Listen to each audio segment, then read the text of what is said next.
We are having some technical difficulties, which is totally understandable when you try to do ad hoc reporting and getting information to you as fast as we possibly can and making sure that it's accurate at the same time. So Donald Trump is on the line. I mean, we know him as the man behind lots of real estate in Manhattan, and of course, Donald, I understand you were actually a witness to what happened this morning. Well, I have a window that looks directly at the World Trade Center, and I saw this huge explosion. I was with a group of people, and I really couldn't even believe it. And even, I think, worse than that, for years I've looked right directly at the building. I'd see the Empire State Building in the foreground and the World Trade Center in the background, and now I'm looking at absolutely nothing. It's just gone, and it's just hard to believe. Donald, Alan Marcus here. Your building is, the Trump Tower, is one of the great tourist attractions in the world. It's well known universally. Are you taking any precautions there in light of what happened at the World Trade Center? Well, Alan, we've always had, as you know, very, very strong security, but there's very little you can do about planes crashing into a building. I mean, you look at Larry Silverstein, who's a terrific owner in New York and a very good friend of mine who I just called. I was very worried about him because I assumed maybe he was in the building. He took possession of the building 1 week ago.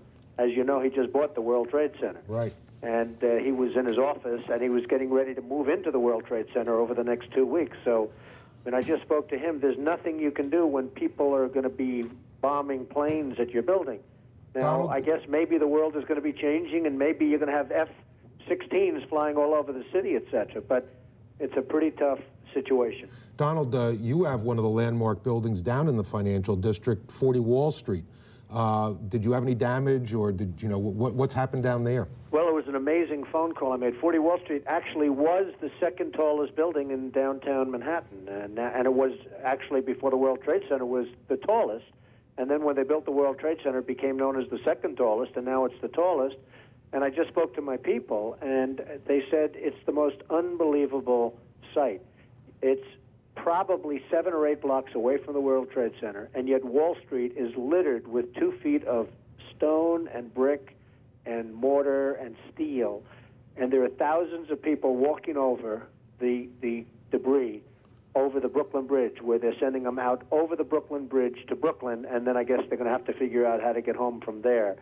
But they have between 1 foot and 2 feet of debris right in front of a building that's probably, you would say, Alan, 6 or 7 blocks away. Donald, this is Roland Smith. Hi, Roland. You know, how you doing on this kind of day? You know, at some point, we're going to put all this behind us. And you, as a visionary, particularly in New York real estate, what do you think that we ought to do as a city, as a people, when all of this gets, when the mourning stops, when the dead are honored, and we've found out what caused it and maybe corrected it? What does the city need to do? Well, I guess the big thing that you really will have to do is never forget. You just can't forget that something like this happened. I was so disappointed when they closed the stock exchange, but of course, at some point, you had no choice, you know, when they initially announced it was closing, because you want to just say, the hell with it, you're going forward, nothing's going to change. But the fact is, something has changed very dramatically. And I think one of the very sad things is going to be when you look at the skyline of New York, which has become so emblazoned in your own memory, and you look at the skyline of New York and you see these buildings, these 2 buildings, whether you love them or don't love them, they were a great part of the skyline. And then when you look at the skyline after 2001, and you're going to see a skyline without these 2 buildings, you're going to say, what happened? People won't believe it. You know, when you show your children or your grandchildren in years to come what New York looked like in the year 2000, and then what New York looked like just a year later, they're going to say, what happened? Hey, Donald, it's hard to believe. In the year 2000, Donald, you considered running for president. If you had done that and if you had been successful, what do you think you'd be doing right now? Well, I'd be taking a very, very tough line, Alan. I mean, you know, most people feel they know at least approximately the group of people that did this and where they are. But, boy, would you have to take a hard line on this. This just can't be tolerated, and it's got to be very, very stern. This is, as you and I were discussing before, Alan, this was probably worse than Pearl Harbor. Many more people are dead, and you know, they don't know, they have no idea, but I have somebody that was down there who witnessed at least 10 people jumping out of the building from 70 and 80 stories up in the air. I mean, you probably have 25 or 30,000 is the number I've heard, but I would think would be much more than that. I think the most of the damage will be caused not by even in the building in terms of the people dead, but by the people on the streets from falling debris. Donald, you're probably the best known builder, particularly of great buildings in the city. There's a great deal of question about whether or not the damage and the ultimate destruction of the buildings was caused by the airplanes, by architectural defect, or possibly by bombs or aftershocks. Do you have any thoughts on that? Well, it was an architectural defect. You know, the World Trade Center was always known as a very, very strong building. Don't forget, that took a big bomb in the basement. Now, the basement is the most vulnerable place because that's your foundation, and it withstood that. And I got to see that area about 3 or 4 days after it took place because one of my structural engineers actually took me for a tour because he did the building. And I said, I can't believe it. The building was standing solid, and half of the columns were blown out. I mean, so this was an unbelievably powerful building. If you know anything about structure, it was one of the first buildings that was built from the outside. The steel, the reason the World Trade Center had such narrow windows is that in between all the windows, you had the steel on the outside. So you had the steel on the outside of the building. That's why when I first looked, and you had big, heavy I-beams, when I first looked at it, I couldn't believe it because there was a hole in the steel. And this is steel that was, you remember the width of the windows in the World Trade Center, folks. I think you know, if you were ever up there, they were quite narrow. And in between was this heavy steel. I said, how could a plane, even a 767 or 747 or whatever it might have been, how could it possibly go through the steel? I happen to think that they had not only a plane, but they had bombs that exploded almost simultaneously, because I just can't imagine anything being able to go through that wall. Most buildings are built with the steel is on the inside around the elevator shaft.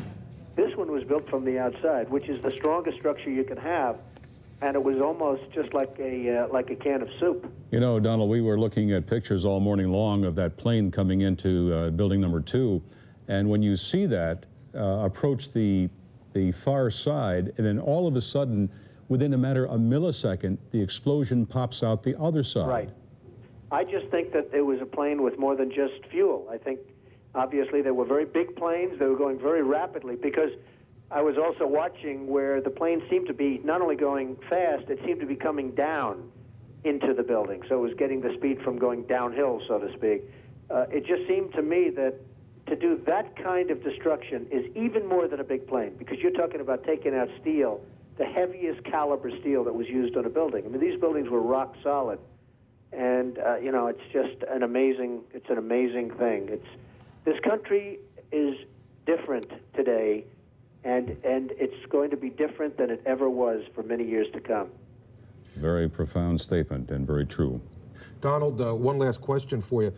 Given the magnitude of how much of American commerce took place within the Twin Towers, what do you, as you're an expert on this, what do you think is going to be the fallout over the next several weeks, months, and even years, given what we have lost in terms of those buildings going down and all that was within it? Well, I, as an example, Alan, and you might use them too, but I have an insurance company that was on the 102nd floor of the World Trade Center. They're gone. I don't know who's gone. I don't know anything other than their offices are no longer there. They're wiped out. The Morgan Stanley Group, you know, Morgan Stanley, a big, powerful firm, they had 50 stories in the building, gone. I mean, you're talking about some firms that are just gone. Now, Morgan Stanley, in that case, had a lot of its offices in Midtown, and they had about half downtown. Morgan Stanley's a big, powerful firm. They're gone. Many firms had all of their offices, as you know, in the World Trade Center. It was 8 million square feet. 8 million square feet is the size of some cities. And we had 8 million square feet in the world, 4 million in each building. They were huge buildings, not only in height, but, you know, each floor was 50,000 feet. They were monstrous floors. Each floor was almost a city in itself, and they had 110 floors or so. So, you know, many firms that were easily recognizable for those of us in the financial worlds, for those of us that read the papers and see the financial pages, they're going to be gone. I mean, they're just not going to exist anymore. They're gone. Donald Trump. Many of the people are gone with them. Donald Trump, thank you so very much for joining us. Thank you all. We really Good luck. appreciate it. Thank you. And you Same too. to you. You too. Our prayers are with everyone. Joanne Pileggi is going to bring us up to date.